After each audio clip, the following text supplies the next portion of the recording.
realmente sí, es supremamente frecuente, casi que está en la cuarta causa después del dolor lumbar, la depresión y otras patologías musculoesqueléticas.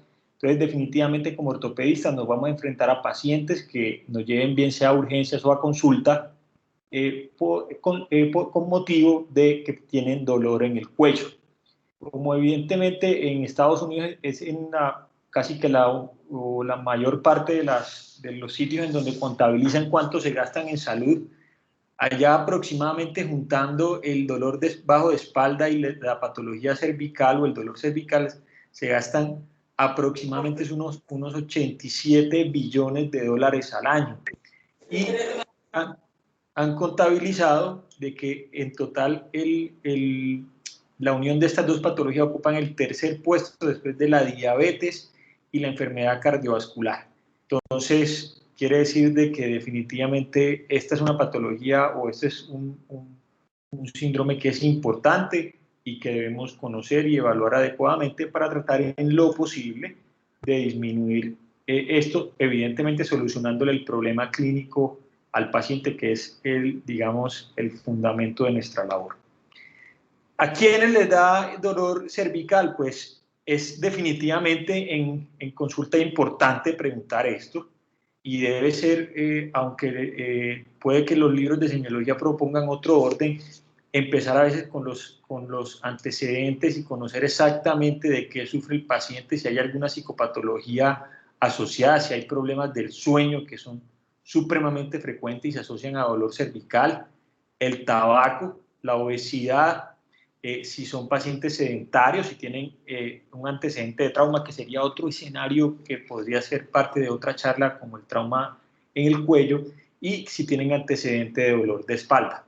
Adicionalmente, hay una relación que también es muy frecuente entre los pacientes que practican deportes como el automovilismo pues, profesional, los pacientes que son trabajadores de cómputo cada vez más frecuentes, los trabajadores manuales, los trabajadores de la salud, muy importante, y aquellos pacientes que dentro de sus antecedentes refieren que tienen una baja satisfacción en lo laboral y bajo apoyo dentro de su círculo laboral en general. Y esta es una de las preguntas más, o si no es la pregunta más importante cuando nos enfrentamos en el consultorio a un paciente con dolor en el cuello. Entonces, lo primero es aclarar a qué nos referimos como el dolor en el cuello. Y se han identificado unos límites anatómicos en cuanto a la región lateral, son los dos bordes laterales del cuello, en la región superior la línea nucal superior y en la parte inferior trazando una línea imaginaria sobre la apófisis espinosa de la vértebra de T1. En ese rectángulo, digamos, es donde se va a localizar la mayor o la totalidad de los pacientes que nos pudieran eventualmente llegar a nosotros con el síntoma de dolor en el cuello. Y tratando de localizar las fuentes potenciales del dolor, debemos reconocer, y que aún sigue muy discutido hoy en la literatura y sigue siendo objeto de investigación, es que en general las estructuras que van a generar dolor en el cuello deben ser estructuras inervadas, aunque para algunos autores creen que la condición de que una estructura del cuello sea inervada no es una condición suficiente para decir que es una estructura que genere dolor. Por lo cual, al día de hoy hay varios estudios muy interesantes que tratan de estudiar tanto en pacientes sanos, induciéndoles noxas en estructuras sanas y evaluando la respuesta si presentan dolor, tanto como en pacientes enfermos, a los cuales le bloquean estructuras probablemente lesionadas, tratando de evaluar la mejoría. Por lo cual, aún no ha sido concluyente de que sea la condición única de que una estructura, solo por estar inervada sea generadora de dolor, pero hasta ahora es una de las teorías como más aceptadas. Por lo cual, los músculos posteriores del cuello se encuentran inervados por esas ramas posteriores del plexo cervical que van hacia esa región nucal y se han identificado que pudieran ser una de esas estructuras que originan dolor. Igualmente lo son las articulaciones facetarias de la columna cervical, que son articulaciones sinoviales y que también se encuentran ricamente inervadas, así como lo son las articulaciones atlanto o atlaxoidea y sus ligamentos asociados. Igualmente, todas estas estructuras y además la dura madre, la arteria vertebral, que también tiene un plejo proveniente, que es un plejo que genera, digamos, o procedente del dolor visceral, que produce dolor visceral, que es más de carácter autónomo, que también pudiera generar dolor. Y un dato muy interesante, a diferencia de lo que les mencioné en la charla de dolor lumbar, acerca de la inervación del disco vertebral lumbar. Me encontré sorprendentemente de que el disco en la columna cervical sí se encuentran inervados por plejos que los comparten con la dura madre y que son de carácter anterior principalmente. Entonces también aquí por el contrario, con la patología lumbar, sí pudiera ser eventualmente el disco una estructura que origine dolor per se. Y no menos importante, y también es una de las cosas que nos debemos llevar de esta presentación, definitivamente la compresión mecánica de las estructuras nerviosas, tanto de la médula espinal como de las raicillas, que recordemos, las raicillas en la columna cervical salen por encima de los pedículos, por lo cual la referencia para nosotros entender qué raicilla sale por cada espacio, tenemos que tomar en cuenta es en la vértebra inferior, y además porque la raicilla C8 es una raicilla adicional que, a pesar de que no hay vértebra, es la raíz que sale entre C7 y T1. Entonces, en resumen, si usted va a evaluar qué raicilla sale por C4, C5, por el espacio C4, C5, la raicilla que sale es la raicilla C5, es decir, de la vértebra inferior. Al contrario de lo que sucede con la columna toracolumbar, en donde la raicilla sale por debajo del pedículo de la vértebra, por lo cual la referencia para nosotros saber qué raicilla sale por ese espacio va a ser la vértebra superior. ¿Listo? Es decir, en el espacio T2, T3 sale la raicilla T2, a diferencia de cómo es en la columna cervical. Entonces, estas estructuras no solo va a generar dolor su compresión mecánica, sino la producción de productos proinflamatorios o inflamatorios que pudieran estar generados, bien sea por las facetas o por otros motivos, y también esto puede generar dolor de características neuropáticas o radiculopatías. No solo es la compresión mecánica lo que genera dolor por la patología de estas estructuras. Pero ojo, no todo el dolor que se presenta en el cuello proviene de estructuras del cuello. También existe un tipo de dolor que es el dolor referido, que se origina en otras estructuras lejanas al cuello, pero que se pueden manifestar en el cuello, como es el dolor o como son las anquinas, en el dolor por enfermedad cardiovascular oclusiva, que se pueden manifestar incluso en el cuello, así como se manifiestan principalmente en el brazo izquierdo, también es posible en el derecho, pero principalmente en el izquierdo. Y eso es producto de las raíces aferentes que terminan en el cordón posterior de la médula, comparten una serie de niveles. Entonces, por eso que dolores o patologías que ocurren en otros sitios, bien sea como el corazón, como el hígado o la vesícula, se pudieran manifestar eventualmente en el cuello. Es producto de que comparten una serie de niveles a nivel de la médula espinal en el cordón posterior. Entonces, el primer paso que yo les propongo es que cuando empecemos y ya hayamos aclarado los antecedentes de todos los pacientes, y esto, digamos, cabe dentro de esta propuesta, es que tratemos de identificar inmediatamente si un paciente tiene bandera roja o no, y eso va sucediendo progresivamente desde el interrogatorio hasta el examen físico, pero los pacientes nos pueden dar una orientación. Digamos, como tal en la literatura, el término de bandera roja en el dolor cervical no está no está tan, digamos, establecido vehementemente como sí lo está definitivamente en el dolor bajo de espalda, pero se comparten una serie de factores, casi que la mayoría, para tratar de establecer de que un paciente pudiera tener un dolor cervical que requiere unos estudios un poco más profundos y un poco más de alerta a como lo son otro tipo de dolores que no, en donde yo no las logro identificar. Dentro de ellos, pacientes con dolor cervical menores de 20 años que tengan antecedentes de anomalías congénitas o algunas anomalías desde el nacimiento, que tengan manchas en la piel o manchas de café con leche, cuidado, o historia familiar de alguna patología en especial, o que tengan antecedentes de infecciones relacionadas con el neuroeje o del sistema nervioso, del sistema nervioso central. En aquellos pacientes mayores de 50 años que no habían tenido ningún antecedente, que tengan historia de cáncer o enfermedad, sobre todo cardiovascular, porque pueden incluso pudieran presentar eventualmente, y no es infrecuente, disecciones de las arterias vertebrales o aneurismas de las arterias vertebrales, que se pueden manifestar como enfermedades cerebrovasculares posteriormente más graves, y que inicialmente se presentan como un simple dolor, comillas, un simple dolor de cuello.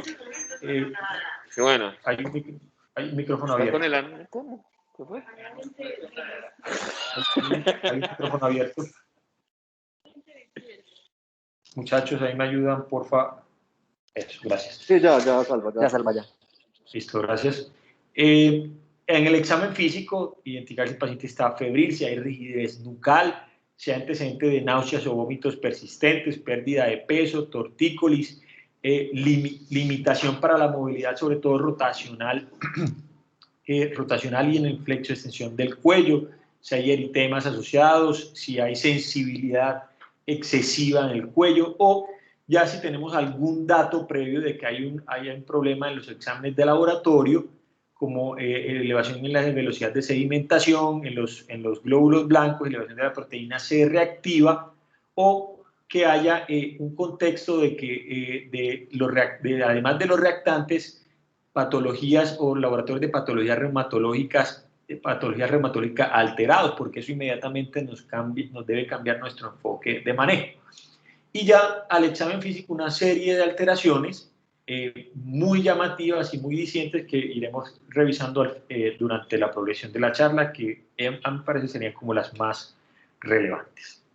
Entonces, dentro del interrogatorio, tratar de ahondar en el paciente si la localización del dolor es en el región más superior, media o inferior, si el dolor es en las apófisis, es sobre las apófisis espinosas o en los músculos paravertebrales, tratando de identificar o no puntos miofaciales, y si el dolor de este es unilateral o bilateral. En cuanto a la irradiación, que es muy distinta al dolor referido, ¿sí?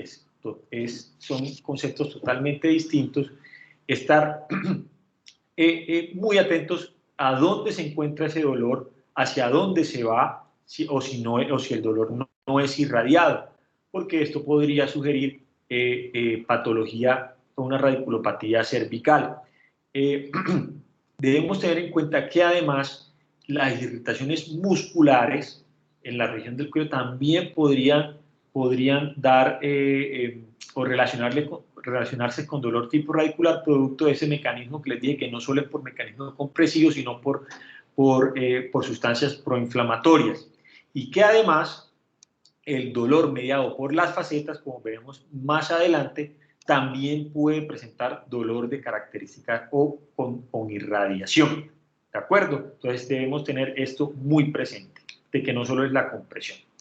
Por otro lado, es necesario también definir cuál es la gravedad del dolor, en dolor que son excesivamente intensos, a menos de que recordemos, identifiquemos esas banderas amarillas que a veces los pacientes llegan con esto y realmente son otras las cosas las que suceden. Debemos sospechar de que el paciente pudiera tener incluso una patología neoplásica, porque en esos dolores que son sumamente intensos, incontrolables, con opioides, etcétera, o con manejos analgésicos multimodales, pudieran sugerir una patología neoplásica como causa del dolor. Por otro lado, definir también, además, qué factores lo alivian, si lo alivia el decúbito, si el paciente cuando abduce el brazo, como también lo debemos hacer en el examen físico, se alivia, si hay mejoría con el decúbito, y además también definir qué factores lo agravan. Si el dolor cuando el paciente gira la cabeza es contralateral, sugiere que pudiera estar relacionado con patología muscular, o si el dolor empeora cuando se realiza el giro hacia el mismo lado, o si el dolor se presenta al mismo lado hacia donde se realiza el giro, sugeriría más una patología facetaria. Son todos esos datos que nos ayudan a definir hacia dónde o de dónde puede venir llamativamente el dolor del paciente. Muy importante, los síntomas asociados, si hay presencia de entumecimiento, de hormigueo, ojo, debemos estar muy atentos a que los pacientes eventualmente nos pueden referir que tienen entumecimiento de las manos y que pueden tener asociado más bien un síndrome del túnel del carpo, y no necesariamente este síntoma provenga de la columna cervical. Si hay atrofias musculares que nos indiquen una patología de neurona motora inferior, si hay rigidez matutina y debilidad, sobre todo la rigidez que me pudieran sugerir que el paciente tenga una patología reumatológica. Es muy importante que ahondemos en la rigidez matutina, que estas patologías como la espondilitis anquilosante no son infrecuentes, e incluso en la residencia, a pesar de que nosotros no nos redirecciona este tipo de pacientes con mucha frecuencia, yo por lo menos he logrado ver bastantes casos. Y además ahondar muy importante, en si hay disfunción vesical o intestinal, que nos debe hacer sospechar ciertas patologías como el canal estrecho. El inicio de los síntomas, si esto se presentó o si fue relacionado con un trauma, si es de predominio nocturno o si es con una posición especial en el cuello, o si el paciente también presenta asociado a un dolor en la columna torácica y lumbar, y qué evolución ha tenido eso en el tiempo. Y además si el paciente ha tenido tratamientos previos, porque eso nos va a ayudar a nosotros a definir qué le vamos a ofrecer, y si ese tratamiento que se le fue realizado previamente, si fue bien realizado, si era la dosis adecuada, si era la terapia adecuada. Y por último, definir esos antecedentes sociales que no dejan de ser muy importantes en toda esta patología del esqueleto axial, en donde definir si el paciente está previamente incapacitado, si lleva 6 meses incapacitados, 1 año, si hay una lesión relacionada con el trabajo, y muy importante esto, que eso es muy frecuente, si hay acciones legales pendientes, si está el proceso activo, si ya lo pensionaron o no, si está en proceso de pensión o no, porque eso también nos ayuda a nosotros a definir qué caminos tomar eventualmente y no enchicharronarnos a veces con esos pacientes. Y por último, este factor de riesgo que está claramente definido, y lo es el tabaquismo, que es un factor predisponente tanto para el dolor lumbar o la percepción del dolor, digamos, de los pacientes no va a ser igual al paciente fumador al paciente no fumador. Entonces, les traje este enfoque, y es que vamos a centrarnos específicamente en ese dolor que es asociado a patología cervical, ya que muchos trabajos ustedes van a encontrar en la literatura que los clasifican como tipo 1, tipo 2, tipo 3, tipo 4, según el tiempo de evolución agudo, subagudo y crónico, pero yo tomé la decisión de traerles y enfocarles el seminario más bien con este camino, que es, digamos, lo que nos compete principalmente al módulo de columna. Y el primero, dentro de esa patología cervical, son las radiculopatías. Entonces, para que conozcamos, entonces, una radiculopatía es simplemente una constelación de síntomas y signos que son causados por la disfunción de una o más raíces nerviosas. El 90% de las radiculopatías son de causa compresiva. De ese porcentaje, más o menos el 21% son causados por hernias discales, versus el resto, 79-80%, son causadas por espondilosis, que básicamente espondilosis se refiere a esos cambios degenerativos progresivos asociados a la edad de las vértebras y de los discos intervertebrales, presentándose como hipertrofias óseas, comillas obviamente, también en las articulaciones suncovertebrales o en las articulaciones facetarias que pudieran comprometer y terminar comprimiendo el nervio o la raíz nerviosa. Las mielopatías, por otro lado, se tratan simplemente del estrechamiento del canal espinal. La espondilosis también es la causa principal de que se presente esta patología, y la podemos encontrar relacionadas a osteofitos de las articulaciones uncovertebrales o facetarias, hipertrofia degenerativa del ligamento flavum o ligamento amarillo o de los ligamentos longitudinales posteriores. Esta hipertrofia puede generar compresión directa tanto de la médula espinal o de la raíz, bien sea o por isquemia o por compresión, bien sea por compresión directa o por isquemia, por isquemia debido a la compresión de la irrigación arterial o venosa de esa médula espinal. Y por último, que es uno de los ítems que más me llamó la atención, es que si varios trabajos la definen, el tercer escenario, digamos, de los tres más comunes que les estoy trayendo el día de hoy, como la cervicalgia mecánica. Y es aquel dolor cervical en ausencia de radiculopatía, mielopatía o de una enfermedad subyacente grave dentro de esas banderas rojas que mencionamos previamente.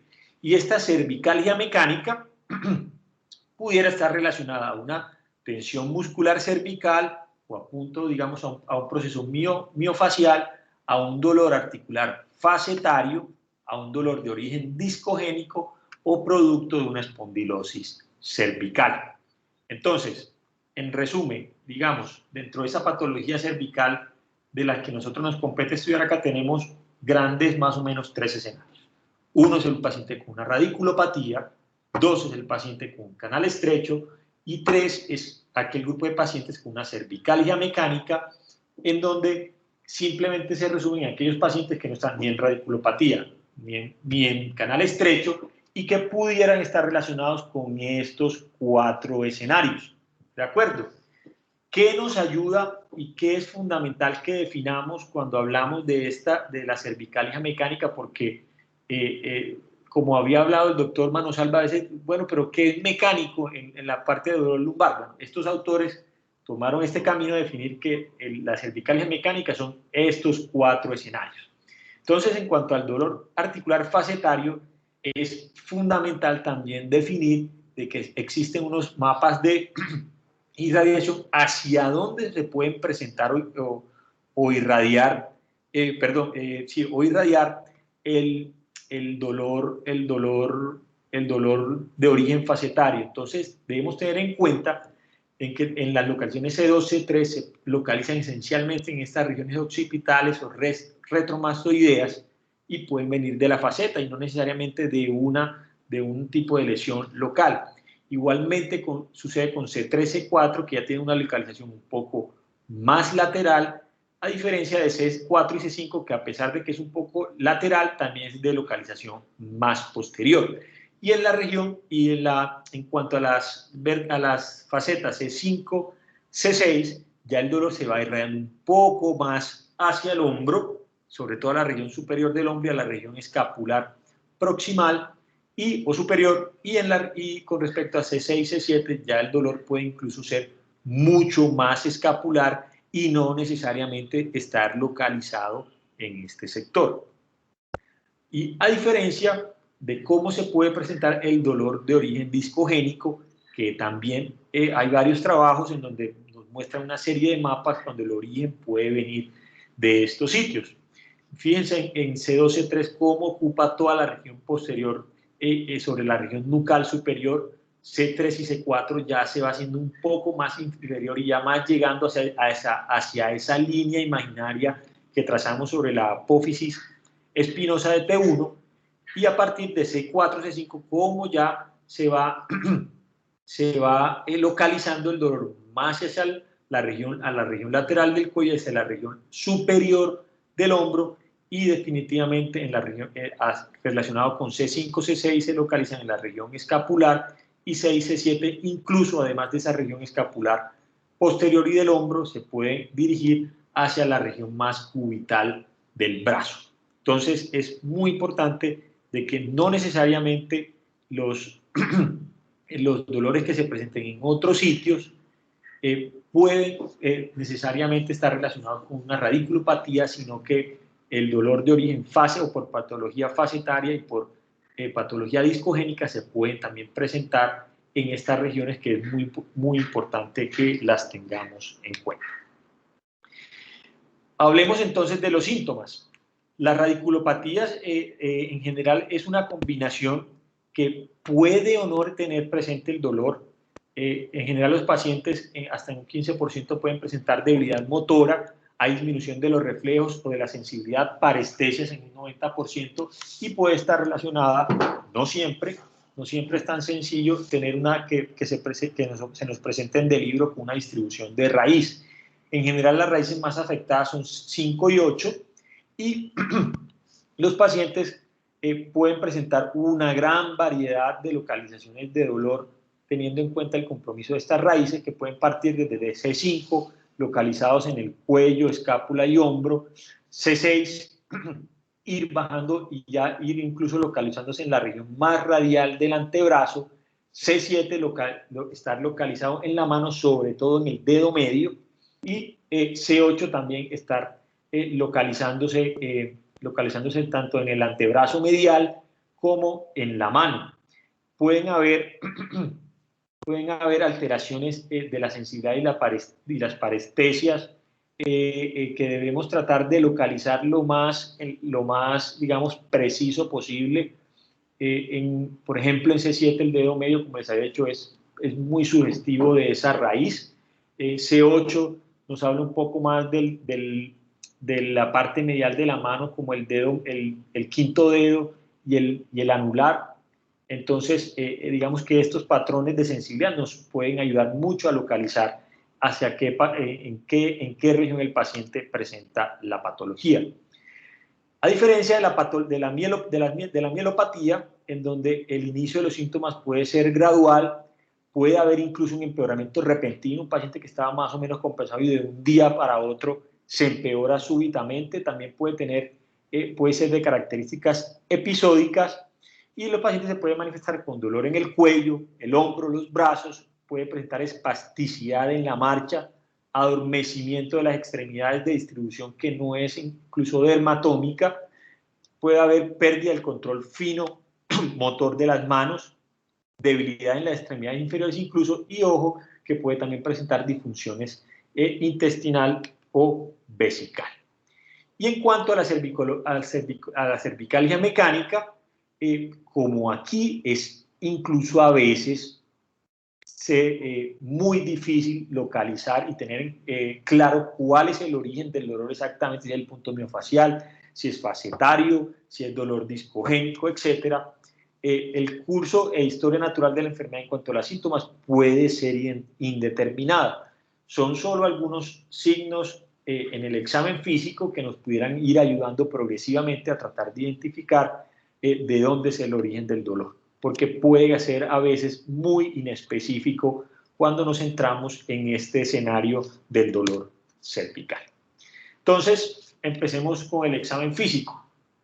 El paciente con una radiculopatía, como ya les había manifestado previamente, puede tener esa disminución de la sensibilidad. En el examen físico también los podemos corroborar, y si uno se aprende, digamos, que estos dibujitos que son muy sencillos, estas 5 cositas, creo que saca uno la gran mayoría de los diagnósticos grandes y logra llegar con más o menos una certeza de dónde se encuentra la radiculopatía del paciente. Entonces, C5 lo evaluamos básicamente con la evaluación del deltoides. Recuerden que el codo debe estar en flexión y hacer una abducción, idealmente, inicialmente contra resistencia y después de manera activa, sin resistencia.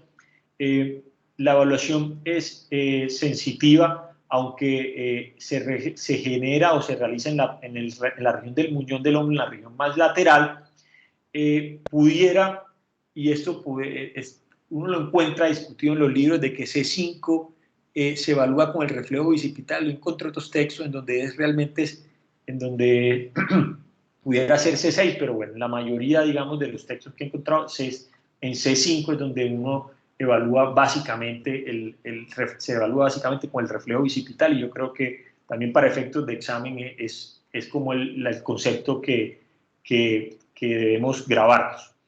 En cuanto a C6, lo evaluamos con la función flexora del codo y los extensores de la muñeca.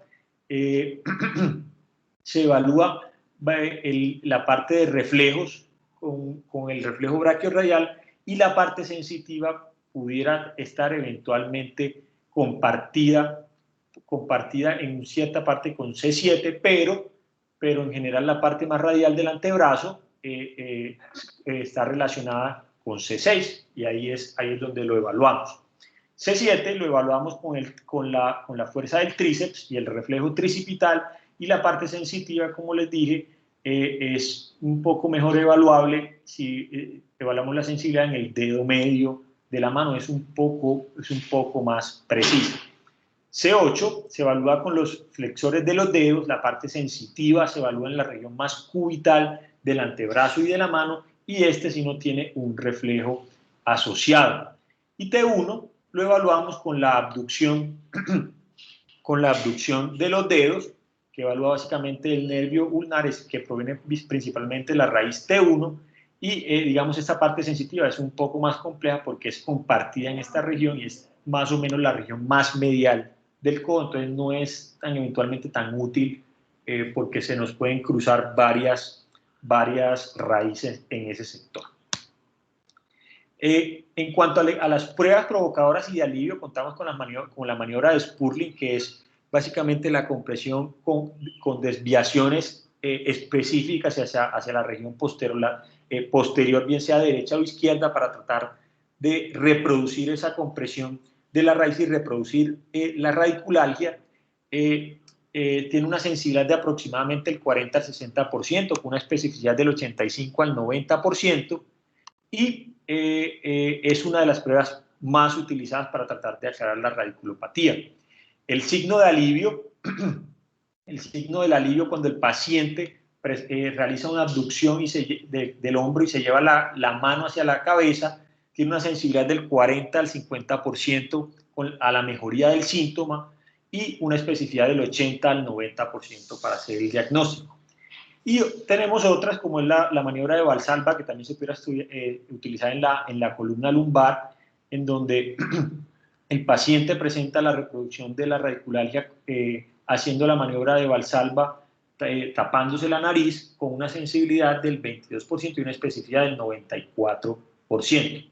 Y la otra, que es otra maniobra de alivio, es la maniobra de distracción cervical, en donde el paciente refiere que cuando se le realiza esta maniobra, presenta una mejoría del síntoma o de la radiculalgia con una sensibilidad del 40 al 50% y una especificidad del 90%. Con respecto a la mielopatía, debemos tener en cuenta que esto se puede manifestar como un síndrome de motoneurona superior. El paciente puede presentar, podemos encontrar el signo del Smith que se realiza cuando le realizamos flexión súbita al cuello. El paciente inmediatamente empieza y flexiona los codos, pues, o realiza una flexión de los codos con una sensibilidad del 20% y una especificidad del 90%, o el signo de Hoffman, que también me habla de un síndrome de motoneurona superior, realizando una flexión súbita del dedo medio, e inmediatamente también se flexiona el segundo dedo y el primer dedo. Es uno de los signos que más utilizamos, con una sensibilidad del 50 al 80% y una especificidad del 79%. Así como el signo de Babinski, y con una sensibilidad del 50 al 80%, y el clonus, que puede estar con mucha frecuencia presente, con una sensibilidad que puede llegar hasta el 50%. No es para nada despreciable que siempre lo hagamos. Y en cuanto a la cervicalgia mecánica, para llevarnos todos, no hay, por lo menos yo lo encontré incluso en la literatura, varios autores que referían de que definitivamente no hay una maniobra específica para el diagnóstico de disfunción de las articulaciones facetarias que sea que tenga una buena sensibilidad y especificidad. Lo que nos queda es tener en cuenta los mapas del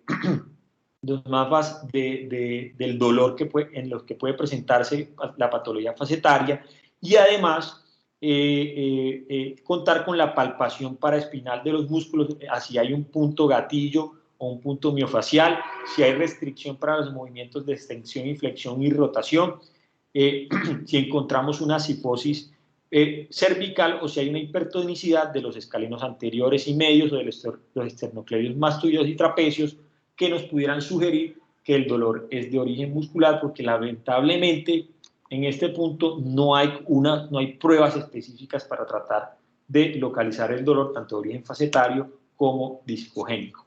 Y ojo, como cuña, no olvidemos esto, que muchos pacientes que refieren dolor en el cuello, la patología con mucha frecuencia se encuentra deslocalizada en el hombro, ¿sí?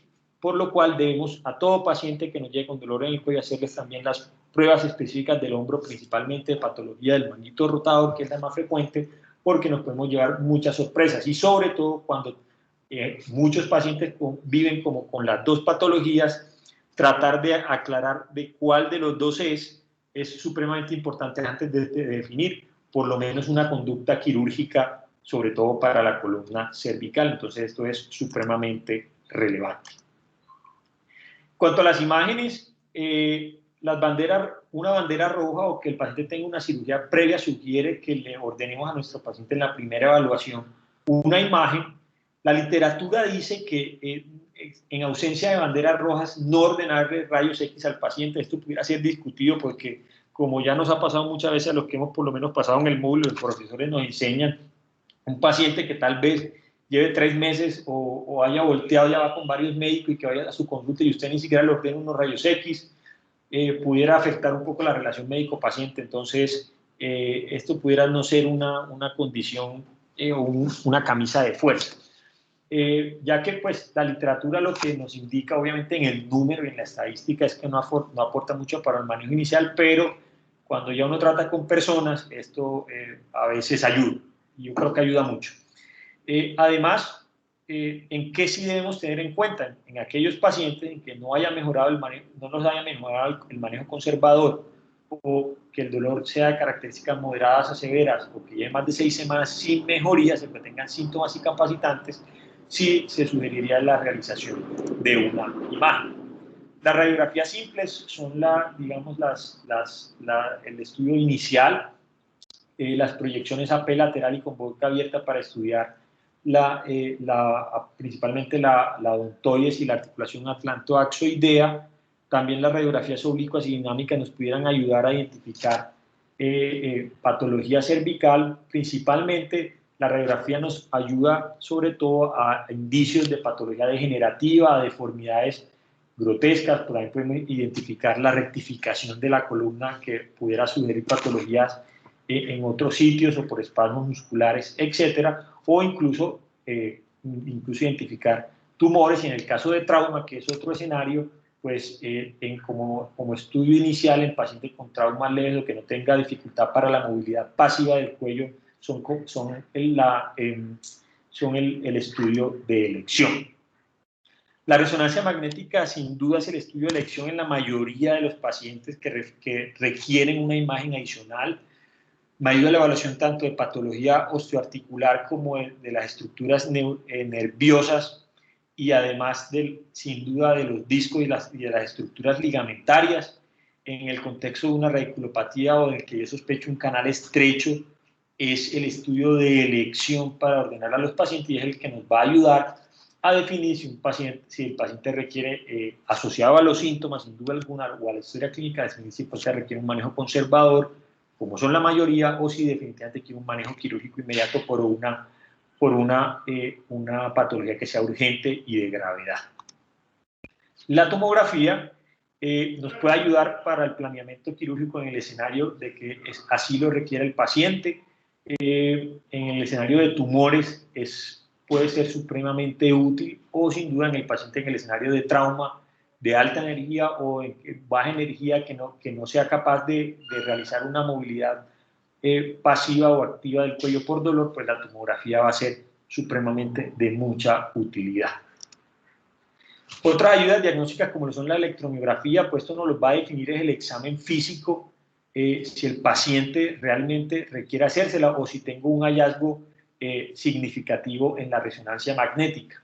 Otro de los tipos de estudios relacionados y que es también discutido bastante en la literatura es la utilización de la discografía o la realización de bloqueos diagnósticos para tratar de aclarar el síntoma, porque digamos, estos, por lo menos los bloqueos, encontré sorprendentemente que pueden tener una tasa considerable de complicaciones y complicaciones que pueden ser muy graves.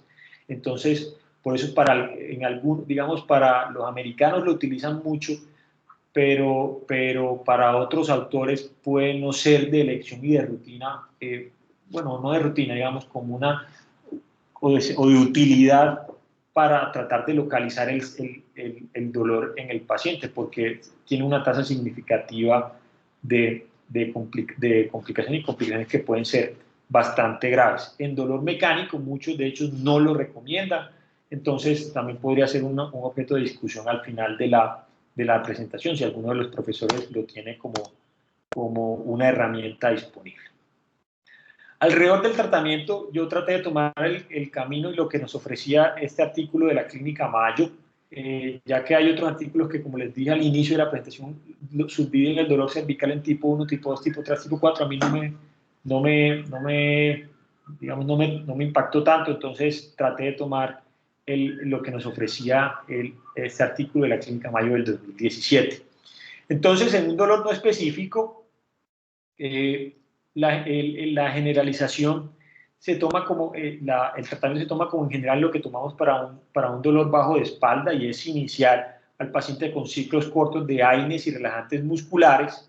También, y vi que estaba tomando mucho más fuerza la utilización de AINES tópicos y les ha ido aparentemente muy bien, y sin duda la utilización de fisioterapia en conjunto como tratamiento inicial.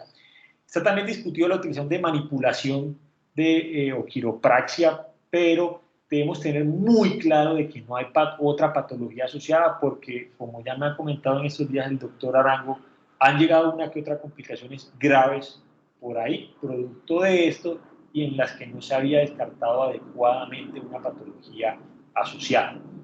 Por otro lado está el dolor miofacial, donde también el pilar de tratamiento es la fisioterapia para la corrección de esos desequilibrios estructurales y posturales, la utilización de AINES a corto plazo, y también queda en interrogación porque la literatura aún no ha logrado encontrarle significativamente una utilidad o un beneficio a las funciones, bien sea secas o con solución salina o con otras estructuras o con otras sustancias. Entonces también están como interrogadas si realmente sí funcionan para este tipo de patología.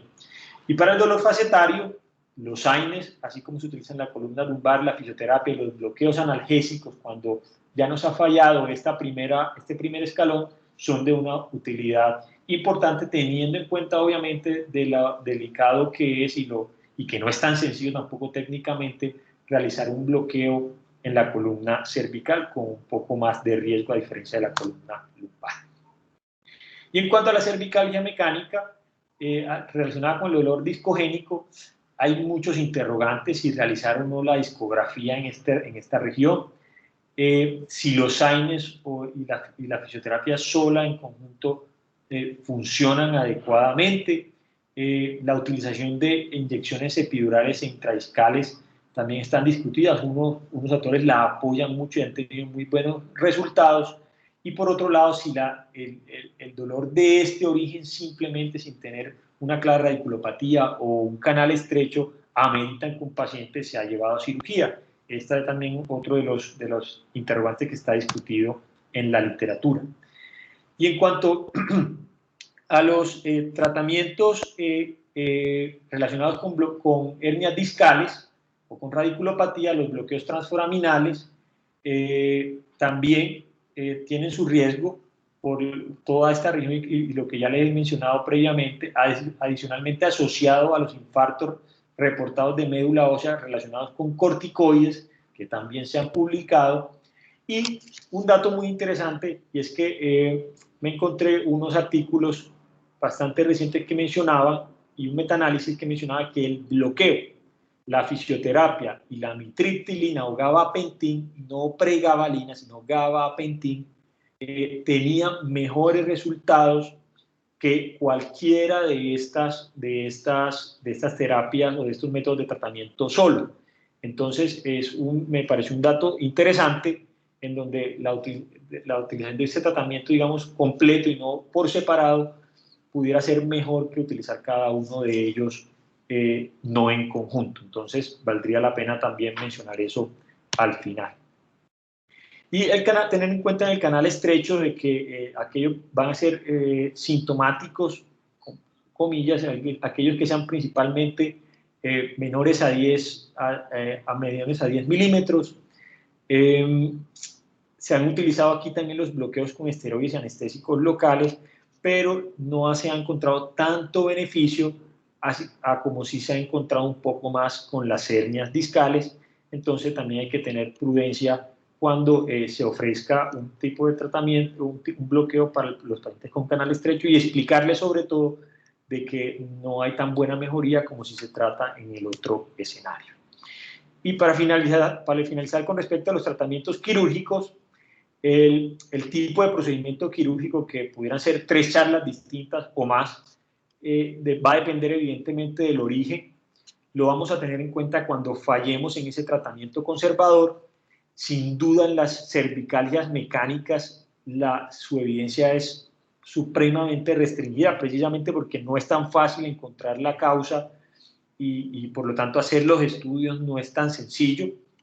Y en el escenario de radiculopatías y canales estrechos, definitivamente debemos individualizar cada caso, determinar la gravedad y definir esa necesidad, y sobre todo que en caso de que no haya una urgencia grave que requiera, por ejemplo, una descompresión inmediata de un paciente, tratar de agotar todo lo que sea posible los tratamientos conservadores para, pues, ya finalmente, si el paciente no mejora, pues ofrecerle un tratamiento quirúrgico.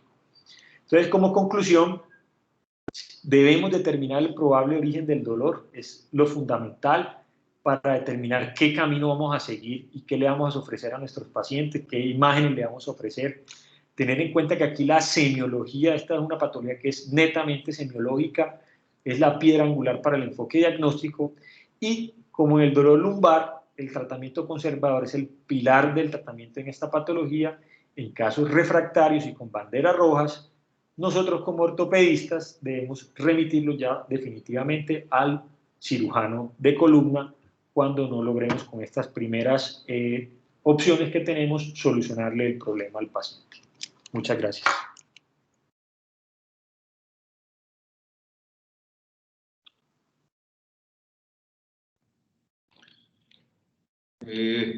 No, Salvador, está muy buena la charla. Pues esto es lo que tiene que saber todo ortopedista, cómo enfocar un paciente del dolor cervical. Veo que Rafael levantó la mano. Cuénteme, Rafael, ¿qué pregunta tiene? Listo, buenas tardes a todos. Salva, muchas gracias por la charla, completísima. Es una pregunta respecto al tratamiento de la cervicalgia mecánica y en la práctica clínica de ustedes, doctores, ¿qué medicamento relajante muscular utilizan? Porque uno constantemente ve que los pacientes dicen que no les sirve mucho este tipo de medicamentos. Simplemente eso. Gracias. Sí, yo sí uso los relajantes musculares, pero, por ejemplo, el tiocolchicócido casi no funciona en columna cervical, entonces yo utilizo la ciclobenzaprina. El problema es que produce mucho sueño, entonces casi siempre queda por la noche. Entonces, de relajantes musculares, iniciar con los normales, con la tizanidina, que también da mucho sueño, o con el tiocolchicócido, pero cuando ya el espasmo es severo, uso la ciclobenzaprina. Listo, gracias, doctor. Perfecto. Laura. Doctor, hola, buenas tardes. No, yo solo quería preguntar o no sé si cómo hacer la aclaración que de pronto en algunos pacientes también pues que tengan como esos dolores o qué cabida tienen, por ejemplo, pensaron en una polimialgia reumática en algunos pacientes que tienen como esas etiologías multimodales pues en el dolor. No sé en qué contexto uno podría pensarlos o cómo lo enfocan. Juan David, usted que es especialista en fibromialgia. Buenas tardes. Primero, yo quiero agregar una cosa, es que yo también uso citrorexapina, no uso tiocolchicócido y generalmente relajante, solo utilizo los pacientes con cervical y en lumbalgia no la utilizo. Curiosamente, el trabajo que yo hice en mi fellow era precisamente tratar de discriminar a esos pacientes que tienen trastornos de personalidad o enfermedades psiquiátricas asociadas al proceso doloroso y contrario a lo que uno tiene como prejuicio, porque es más un prejuicio que cualquier otra cosa, cuando uno hace el ejercicio diagnóstico juicioso, esos pacientes, y sí hace el diagnóstico de una patología cervical, lumbar, torácica, que requiera tratamiento, incluso intervencionismo analgésico, los pacientes se mejoran. La diferencia que tienen con la población general es que un paciente tiene menores índices o escalas de puntuaciones de dolor y discapacidad, o sea, no se mejoran tanto como los otros pacientes y también se mejoran por más tiempo. Entonces, una vez uno hace el diagnóstico, yo le explico eso a los pacientes y los mando donde reumatólogo para tratar de mejorar el éxito del tratamiento. O sea, cualquier patología dolorosa con una fibromialgia no bien tratada, el tratamiento no es tan exitoso. Espero que eso haya respondido tu pregunta. Bueno, en cuanto a polimialgia, pues uno tiene, si va a hacer el diagnóstico de polimialgia reumática, tiene que tener otras cosas. Los de fibromialgia tienen que tener los criterios de fibromialgia, los de polimialgia tienen que tener por lo menos elevación de la sedimentación, compromiso de varios grupos musculares y tener un síndrome inflamatorio, ¿cierto? Entonces, lo primero es hacer el diagnóstico. Y lo que dice Juan David es verdad. Cuando usted sospeche una enfermedad reumatológica, siempre comparta el paciente con un reumatólogo. Ellos lo van a llenar de medicamentos y todas las cosas y usted sigue su tratamiento con fisioterapia y algunos otros medicamentos que uno considere, pero usualmente el tratamiento es en equipo. ¿Alguna otra pregunta? Profe, ¿qué, digamos, percepción tiene usted ambos de los bloqueos cervicales? ¿Qué recomendaciones nos pueden dar, digamos, para mandar los pacientes a donde ustedes para que los hagan o al médico del dolor? Mancho. Sí, yo le hago bloqueos facetarios, principalmente en paciente que tiene dolor cervical. Soy particularmente juicioso al mirar en las secuencias en el STIR si el paciente tiene sinovitis facetaria y esa es la faceta que voy a buscar cuando le hago el bloqueo facetario. Hay reportes de la literatura que dicen que los pacientes se mejoran más y esa ha sido mi experiencia. Yo no hago inyecciones epidurales de esteroides en la columna cervical, no me entrené para ello y los remito cuando son pacientes que tienen dolores radiculares que tienen compresiones blandas, por decirlo de alguna manera, aunque cuando las tienen compresiones duras, que son más procesos degenerativos osteoinfiltratorios, las envío, pero les explico a los pacientes que puede que el éxito no sea tanto ni por tanto tiempo, pero sí los hago y los recomiendo. Bueno, los facetarios en los síndromes facetarios se mejoran, como dijo Juancho. Y los epidurales están muy controvertidos. O sea, epidurales hay dos tipos, los epidurales centrales y los foraminales. Los foraminales tienen muchas complicaciones. Pero yo conozco médicos del dolor que hacen foraminales con muy buenos resultados. Y hay otros que no hacen foraminales, sino bloqueos epidurales. Entonces, pues yo tampoco hago, o sea, no volví a hacer porque eso tiene muchas complicaciones. Entonces yo básicamente los bloqueos, inclusive los facetarios, se los mando al médico del dolor. Y las radiculopatías que yo quiera bloquear también se las mando al médico del dolor, que usualmente radiculopatía sin mielopatía, yo antes de operarlo siempre les mando un bloqueo. Y ya si no los opero. Y a las mielopatías no les mando nunca nada, porque es que la mielopatía es un trastorno arterial con un compromiso grande del canal medular. Entonces, si usted lo manda que le hagan una epidural, lo pueden meter en un síndrome neurológico, en una cuadriparesia o una cuadriplegia aguda. Entonces, no están recomendados los bloqueos en los pacientes con canales cervicales estrechos severos, con diámetros menores de 8 milímetros y signos mielopáticos. En los pacientes ya no está indicado ponerle ningún tipo de bloqueo adentro del canal. Los facetarios, el paciente tiene mielopatía, un dolor facetario, pues se podría intentar. Por aquí levantó la mano Camilo. Profe, en esta patología cervical, digamos que después de hacer el manejo inicial y de pronto uno ya se va yendo por el enfoque de una patología discal, ahí pues cefálica, pues cervical. ¿Ustedes han visto la utilidad de la discografía o les ha tocado usarla en algún momento? Yo no uso discografías, casi no opero dolores cervicales solos, pero hay grupos en el país, en el grupo de Bogotá, ellos hacen discografía cervical y operan dolores cervicales por endoscopia, entonces sí tiene utilidad. Lo que pasa es que la discografía cervical es riesgosa. Juan David, ¿tiene alguna otra opinión? No, señor, yo tampoco hago y me parece riesgosa. Y si hiciera cirugía endoscópica cervical, tampoco tendría el disco. Me parece que está un paso crítico, pero hay escuelas para las que sí lo son. Laura. Perfecto, doctor, gracias. Laura Camilo. Hola, buenas tardes. Hola. Hola, profe, ¿me escuchan? Fuerte y claro. Quería saber, gracias, profe. Quería saber si después del bloqueo que hacen, pues, qué tipo de fisioterapia y le mandan a los pacientes y con cuánto tiempo desde manejo conservador le damos chance con estas patologías tan crónicas. Pero Ya, pues, como para pensar en enviarlo nuevamente donde ustedes o para enviarlo primero. Por los dolores axiales.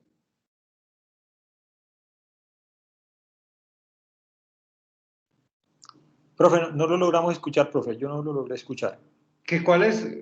Es que eso hay muchos síndromes dolorosos, dependiendo cuál sea, si es una radiculopatía, una mielopatía o un dolor axial. O para los tres, ¿cuál quiere que le respondamos? Profe, pues para la radiculopatía. Listo. Juancho, hágale usted, empiece. Como si recuerdan la charla que nos dieron de cadenas musculares, yo incluyo tanto para la mielopatía como para la radiculopatía, tracción cervical. De hecho, la tracción cervical es de las pocas tratamientos fisioterápicos que sirven para la mielopatía, sino que esos protocolos pues, son tracciones muy extensas.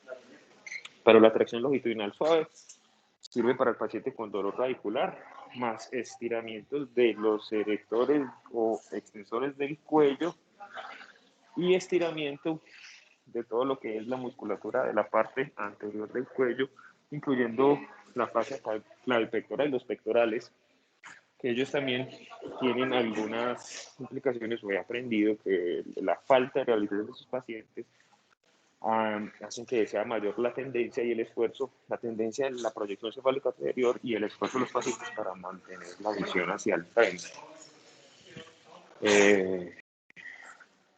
Ya, sí, eso es básicamente lo que yo les mando. Nunca mando quiropraxia. Sí, la quiropraxia no. Excelente. Nunca mando.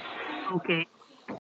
Yo para cervical tampoco. Tengo un paciente con un síndrome de la cabeza caída por quiropraxia. Entonces, en radiculopatía yo siempre intento manejo conservador por lo menos 12 semanas, ¿cierto? Excepto que el paciente tenga una paresia progresiva. Ahí sí decido operarlo rápidamente. Y mi esquema personal es esteroides sistémicos, fisioterapia. Un primer ciclo de fisioterapia de 10 con tracción cervical, siempre tracción cervical y el resto de cosas que dijo Juan David. Si no mejora, bloqueo y más terapias. Y ahí se nos van gastando los 3 mesecitos y si a los 3 meses no mejora, lo opero. Y si empiezan a progresar, los opero.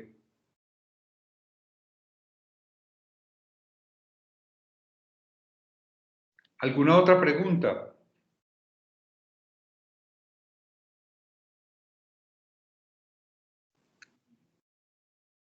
Parece que no, profe. Bueno, no, pero estuvo bueno las preguntas y la discusión, así es que nos vamos nutriendo de todo. Bueno, Sí, señor. entonces lo esperamos la semana entrante, Salvador y yo. Gracias. Salvador, Juan David y Fabián, vamos a decir cuál es el próximo seminario de la semana entrante y les estamos avisando. ¿Listo? Listo, profe. Gracias. Doctor, gracias. Perfecto, muchas gracias. Hasta luego. Hasta luego, que estén bien.